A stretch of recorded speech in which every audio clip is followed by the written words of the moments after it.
Today on Carolina Week, an international crisis with local consequences. We take a look at the Triangle's response to the recent declaration of war in Israel. Closer to home, it's almost election season. The changes at the ballot box that you need to know about to vote. Breast Cancer Awareness Month, Hispanic Heritage Month, Dog Adoption Month. It's all happening now. What the community is doing to recognize the importance of these events and how you can get involved. Carolina Week starts right now.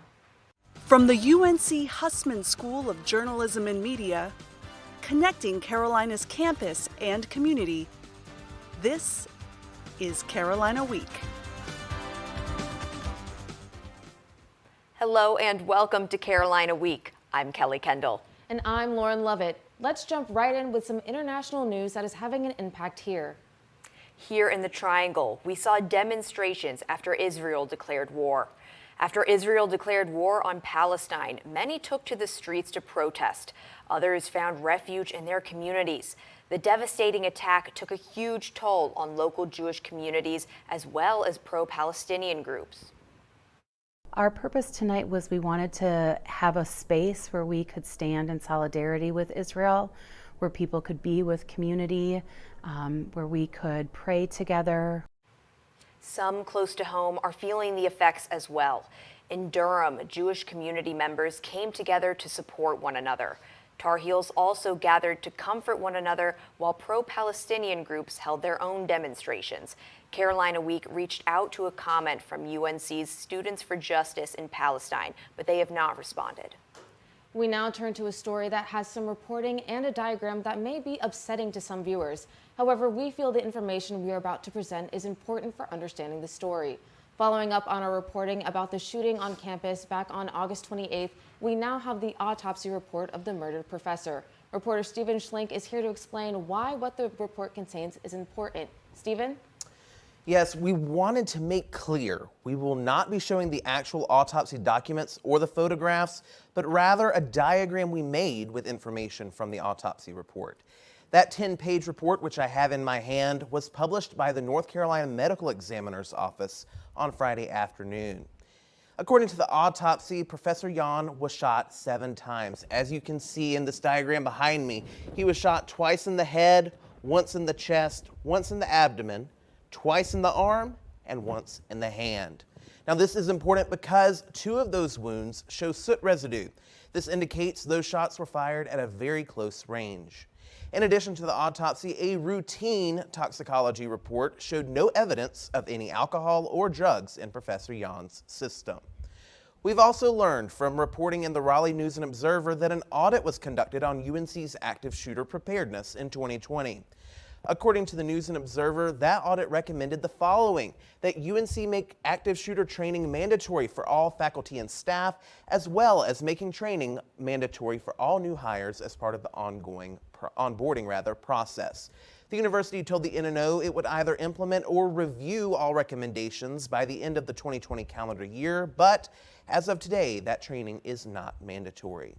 UNC spokesperson Aaron Spandorf told the NNO in what seemed to be a very lawyered statement, quote, "Significant efforts have been attained related to addressing identified improvement opportunities. However, the recommendations remain in an open status with noted progress." Wake Carolina Week requested a copy of the audit report, but as of airtime, the university has not provided it or a response to our questions. Of course, we'll continue pushing the university and officials for answers. Lauren and Kelly. Thank you, Stephen. University officials are planning to meet with a company that manufactures smart locks this week to discuss donations for classrooms. UNC adjunct professor Alex Bertelli is donating 100 smart locks to the university. Bertelli is the CEO and co-founder of Haven, the company which manufactures the locks. The locks have 2,000 pounds of holding force, and they can also detect door breaches and send intruder location alerts. However, Bertelli says that the university hasn't officially accepted the donation. Take a listen. I would hope they would accept this donation. It's to the tune of $125,000 of sorely needed locks, and this is one of the university's highest needs, is to update the locking mechanisms. Discussions surrounding the donation are ongoing, and we will continue to follow this story. Elections in Chapel Hill aren't until next month, but if you want to be able to vote, you need to take action now. The deadline for voters to register for the Chapel Hill municipal elections is Friday, October 13th at 5 p.m. You can register to vote online or print out the form and mail or deliver it to the Orange County Board of Elections office. If you miss the registration deadline on Friday, you can still register to vote during one-stop early voting, which runs October 19th through November 4th. Chapel Hill voters will need a photo ID for the first time. Valid IDs include a driver's license, passport, or university ID, among others. Voters without a valid ID can get a free one from the Orange County Board of Elections office. For more information on how to register and what ID you'll need at the polls, visit the Caught on CW tab at tarheels.live/Carolina Now News. And as you prepare to vote, your officials are also preparing. The General Assembly overrode Governor Roy Cooper's veto of an important elections bill, setting up for a fight in court. The veto override votes on Tuesday were along party lines, with every Republican present voting in favor. Senate Bill 749 changes election boards so that an even number of members are selected by legislative leaders from both parties instead of the governor. Senate Bill 747 eliminates the 3-day grace period for mail-in ballots, among other changes. Republicans say the bills will make elections more fair, but Democrats say they disenfranchise voters and will ultimately give legislative Republicans more control over elections. North Carolina Democrats filed a lawsuit challenging Senate Bill 747 moments after the override. And with local politics comes local protests. This past week was Banned Books Week, an annual event celebrating the freedom to read. The Chapel Hill Public Library launched a Right to Read initiative to bring awareness to the bans targeting marginalized voices. According to the American Library Association, this past year, there were more than 1,000 attempts to ban or restrict library materials in the U.S. It has seen an increase of about 58% in just 2 years. The Chapel Hill Public Library formed a postcard campaign with statistics about book challenges and an educational exhibit that will be up for the entire month with a snapshot of the top 13 book bans across the country. We want all the most diverse books and everyone's story represented in our collection here in Chapel Hill and told throughout the world. Because many of the titles that are challenged deal with LGBTQI plus characters or stories or narratives, race, gay families, diverse families, so we want to make sure everyone's represented. According to PEN America, the process of book challenges and bans is evolving. During the past 2 years, parent-led groups have coordinated efforts to challenge books in schools. Librarians aren't the only people protesting here in Chapel Hill. UNC's housekeepers are still fighting for higher wages after a year of protests. We first brought you this story a year ago during the worker union's first demonstration. But today, we're taking you into the day in a life of a UNC housekeeper. Take a listen.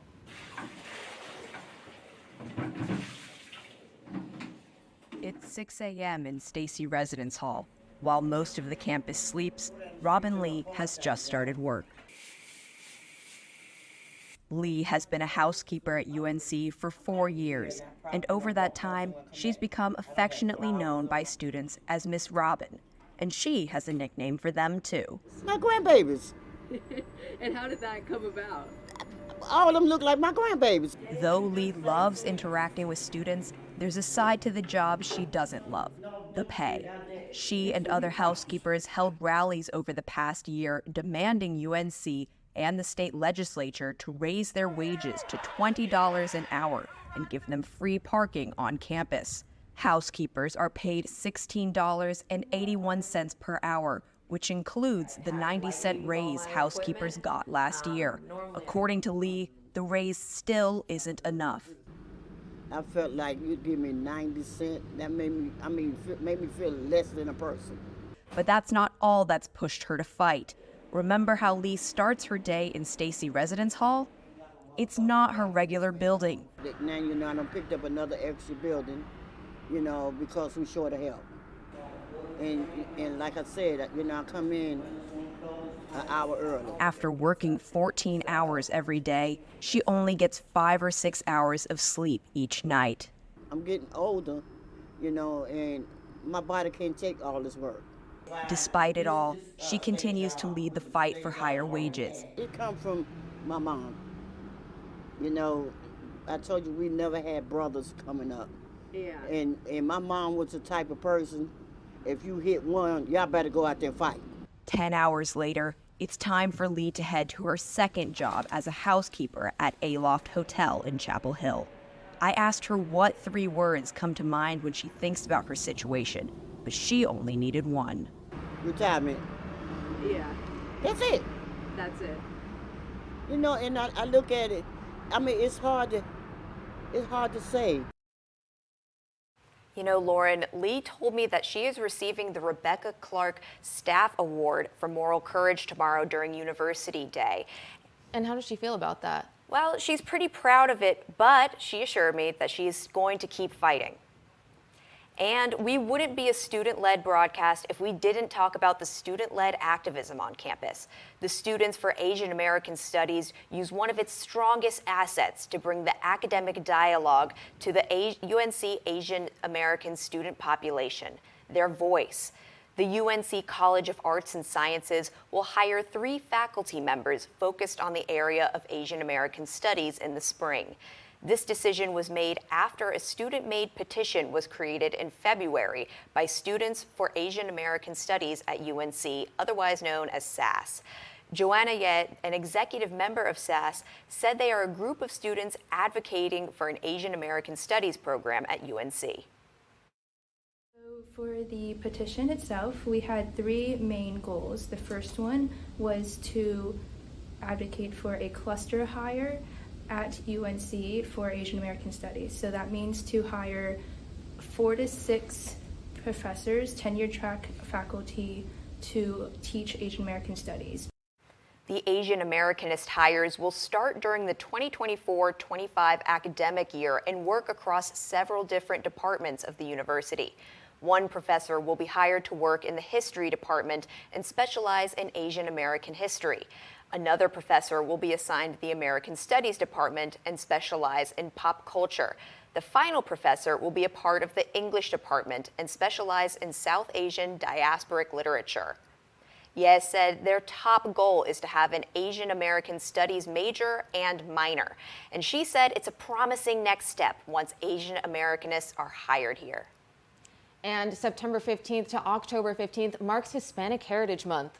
Our Nayeli Jaramillo Plata shows how UNC's Latinx community is celebrating and educating. Take a look.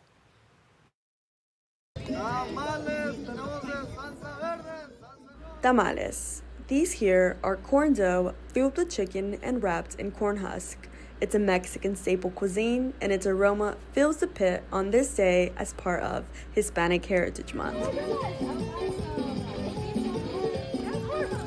According to UNC's Office of Institutional Research and Assessment, the Hispanic population on campus is 9.6% and has steadily increased since 2016. Marcela Torres Cervantes of the Carolina Latinx Center said there is also growth in Hispanic organizations. There are so many ways to be Latinos and Latinx people. And so having, like, for example, the Latinos in tech, there are Latinx students that like STEM information. And then we have Alpha, which is more business. UNC senior Daniel Centeno Garcia, who is majoring in economics and statistics, formed Latinos in Tech after he noticed very few Latinos in his tech-focused classes. I knew that they're around, just kind of hidden away. Garcia said he felt discouraged to be in a room without people who look like him. You kind of get this imposter syndrome at sometimes where you don't think you're worthy enough to be here. Similar to Garcia, Jonathan Cortez, a UNC senior majoring in public policy and political science, struggled to find people who share the same traditions and embrace their Mexican culture. That is why he created A Mexican. Whenever I walked into a predominantly white institution, I was that kid that always sat in the back. Like, I don't participate, I just stay very quiet. But whenever I see people that relate to me and that are like me, it makes me want to get involved. As Latinx organizations work to spread their mission year-round, for them, Hispanic Heritage Month is a time to amplify it and teach others about their culture, food, and pride. In Chapel Hill, I'm Nayeli Jaramillo Plata. Hispanic Heritage Month has clearly been packed with events and festivals, but now the CLC also has programs to help Latinx students. Jose Q. Reyes, a first year at UNC majoring in environmental science, is a first-generation Latinx student, and he calls his experience so far an uphill battle. And we're kind of navigating this path on our own, although there has been people that have done this before us. At the same time, each experience is unique and completely new to all of us. This semester, he's turned to Apoyo, a new support group led by a Latina therapist at the Carolina Latinx Center, aiming to provide a safe space for undergraduates to share the challenges they face given their lived experiences as someone from a Latinx community.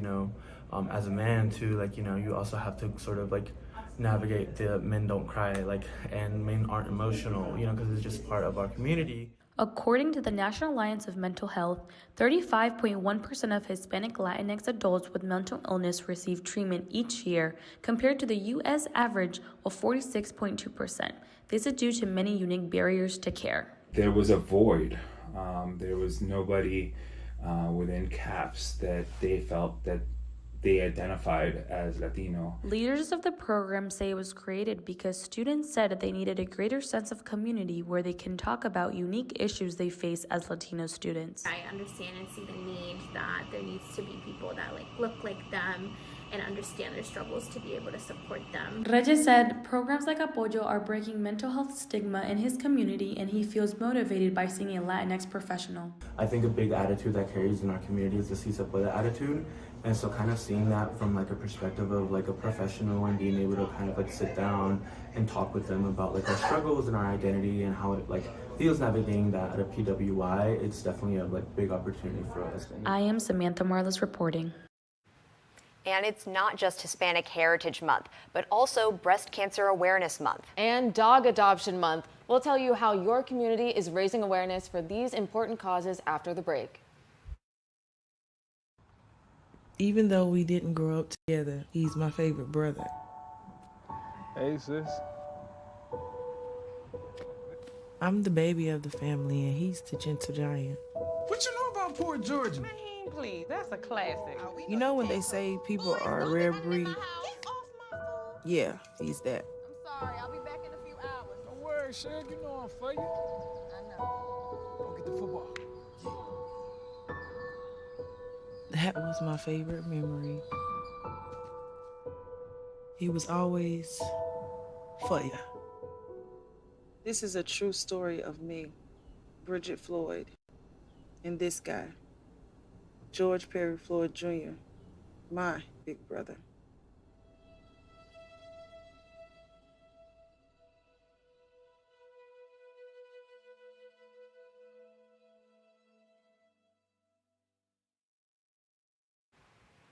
October is Breast Cancer Awareness Month, and our Sarah Choi followed a breast cancer survivor. Sarah? Lauren, if I had to describe Jeannie Proctor in one word, it would be positive. I'm here at the Bowling Creek Greenway where she shared her story with me. Take a look. Jeannie Proctor is a wife, a mother of two, and a grandmother of two. As she puts it, we live a pretty normal life. She is able to laugh today. She has a new outlook on life. 5 years ago, she was diagnosed with cancer.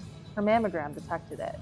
According to the National Breast Cancer Foundation, in the U.S., an estimated 300,000 women and 3,000 men will be diagnosed with breast cancer this year. After chemotherapy and radiation, she suffers from neuropathy and lymphedema. Those are things that will be with me for life, and so exercise is one of the best ways to manage those and keep them in check. Proctor participates in Get Real and Heal and Walk to Wellness, both exercise programs from UNC Lineberger for cancer patients and survivors. Walk to Wellness is a new program that involves walking on local greenways. Get Real and Heal is a small group exercise program. And I just think that's really valuable in building overall strength. And we know that exercise helps to reduce recurrence of cancer. After her battle with cancer, Proctor has gained back her physical strength, but she's gained emotional strength as well. You look at life differently. Some of it's better. Jeannie's story is truly an inspiration and proof to many that there's light at the end of the tunnel. Back to you guys. Thank you, Sarah. October doesn't just mean Halloween, it also means Dog Adoption Month. Here in Chapel Hill, Animal Services developed a special sale to help adopt furry friends during Spooktober. Dogs over 4 months old are adoptable for just $25. With an overcrowding crisis taking place in Wake County, according to the Wake County government, Orange County is attempting to ensure their numbers stays low. I will say at this moment our numbers are more manageable, but it comes in waves. It can happen anytime and it can happen really fast. So that's another reason that we employ a lot of different things to help manage these numbers and keep them lower. Tenniel Fox, an animal services communication specialist, explained that many people are hesitant about adopting dogs because of all the extra costs. But she wants to remind everyone the many benefits of having these furry friends, including companionship and increased physical activity. This weekend kicks off the first Saturday of Festival. This is Festival's 50th anniversary. The event hosts local artists, performers, food vendors, and interactive experiences. Festival takes place from 1 to 6 p.m. downtown for the remaining Saturdays in October. The Garden Spot will host the after party from 5 to 8 p.m. to continue the festival fun.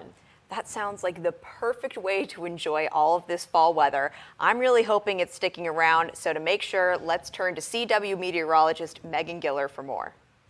Thanks, guys. We're seeing pretty cool temperatures out here since this weekend. We're going to see about 64 here in the Raleigh-Durham area, only warming up to about 74 down in Wilmington for all of North Carolina. So bringing in those really cool fall temperatures, as we can see. If you're headed to class on Wednesday, we're going to be seeing the upper 60s, lower 70s, shouldn't go above 73 throughout the day. So do be sure to bring that jacket with you if you're headed to class tomorrow. And if we are looking at our surface map here, we're seeing a low pressure system headed out, or a cold front headed out of North Carolina, leaving behind that cold air that we were feeling this weekend, and a high pressure system right behind it, which is going to bring us some more sunnier days throughout the week. If we look a little further, we can see another cold front headed straight towards us in North Carolina. It's going to bring some rain for us this weekend, but shouldn't have to worry about that until maybe Friday night into Saturday. If we look at our 5-day forecast, we're seeing mid 70s throughout the week. Pretty sunny days as we start out throughout this week. We're going to be seeing 74 on the day you're headed to the fair. So if you're headed to the fair, you're going to be having some nice temperatures on Thursday and Friday, as well as pretty clear skies.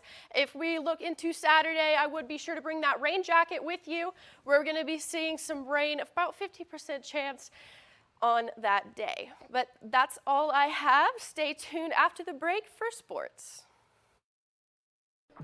How do you know when you've made the right decision? It's the feeling you get in your gut, the one that tells you what's right or wrong.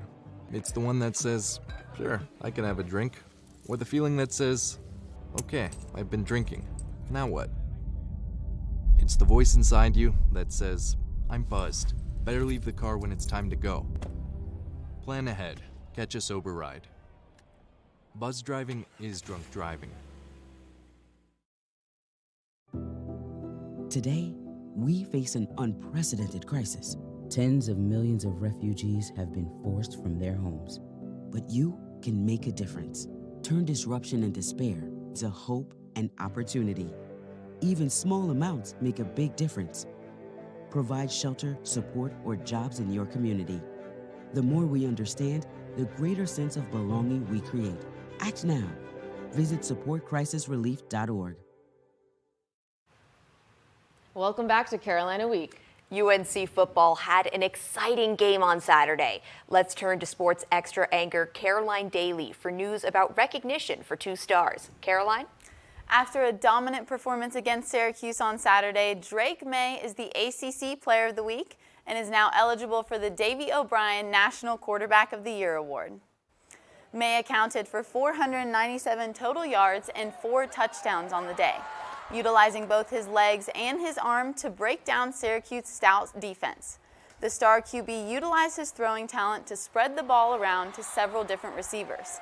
The highlight of his day came early in the first half on a perfectly placed ball in the corner of the end zone to Bryson Nesbitt for a touchdown, which padded the Heels' lead. May will look to continue his stellar play against ACC opponent Miami this weekend. Carolina football's Nate McCollum is the ACC wide receiver of the week after the blowout win versus Syracuse. While the pregame headlines were all about Tez Walker returning, the gridiron was all McCollum's on Saturday. The junior wideout hauled in 7 catches for 135 yards in an explosive offensive game that saw the Heels drop a 40-piece on the Orange. He has quickly become quarterback Drake May's favorite offensive target and is in a great position for more big games in the future. Football returns on Saturday when the Heels take on number 25 Miami at home. Looking to bounce back from last week's loss, the men's soccer team took on Florida Gulf Coast University at Dorrance Field last night. The Tar Heels were hungry for goals in the first half. A rebound from a corner kick allowed Parker O'Farrell to score a stunning strike that ricocheted off the crossbar into the back of the net. Carolina kept up the pressure, winning a penalty kick in the 20th minute. It was confidently put away by Ernest Bawa. In the second half, FGCU looked to come back, forcing multiple saves from UNC keeper Andrew Cordes. After a long ball pass from defender Charlie Harper, Martine Vichian beat the Gulf Coast keeper and knocked the ball into an open net. The Heels got the win 3-0. On top of our game, I think we're the best in the country, but we just got to find a way to dig in and get to that part of our game and just stay there for 90 minutes. Because we've shown it to ourselves, we've done it a few times, we've seen flashes of it. We just have to tap into that and just stay there. The Tar Heels will be back in action Saturday at 7 to face off against familiar ACC foe Wake Forest. Tar Heel baseball played its first of 4 inter-squad matches at the Bosch yesterday. These scrimmages are a great way for the new Tar Heels to acclimate to the speed of college baseball. It was a slow game with Light Blue leading 1-0 until the bottom of the 5th, when Navy scored 4 unanswered runs in the next 2 innings. Light Blue scored once more but was unable to come back and lost 6-2. The next inter-squad matchup is scheduled for today at 2:30. Tune in to Sports Extra on Friday for a preview of another exciting weekend of Carolina athletics. We'll be right back.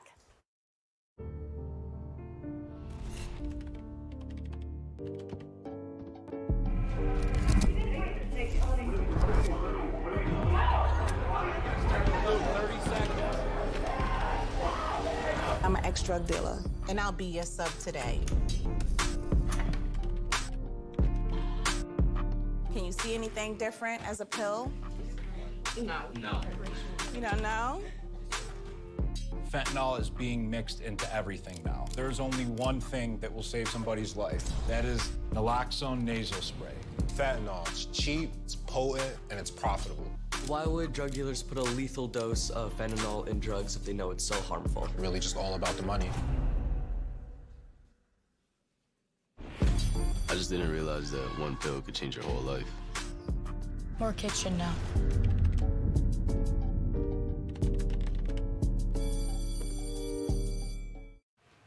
It's one of the most distinctive landmarks in North Carolina, offering visitors a great day outdoors just north of my hometown, Winston-Salem. Christian Phillips introduces us to a unique state park in this week's Covering Carolina.